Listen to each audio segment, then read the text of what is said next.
Kecelakaan terjadi di Kabupaten Sidrap, Sulawesi Selatan. Minibus terjun ke sungai usai gagal menyalip bus di depannya. Mobil minibus ini terjun ke sungai sedalam 10 meter di Jalan Poros Pindrang Sidrap, Sulawesi Selatan. Kecelakaan terjadi setelah minibus gagal menyalip bus di depannya. Minibus menyenggol pembatas jembatan, kemudian hilang kendali dan langsung terjun ke sungai. Akibat kecelakaan ini, supir minibus dilarikan ke rumah sakit lantaran alami luka di kepala.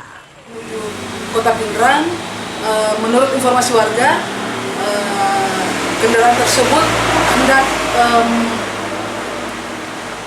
mendahului kendaraan yang di depannya, tapi dia tidak melihat jembatan, dan makanya kendaraan tersebut lepas kendali, lari ke kanan dan jatuh ke sungai dan menabrak pembatas jembatan.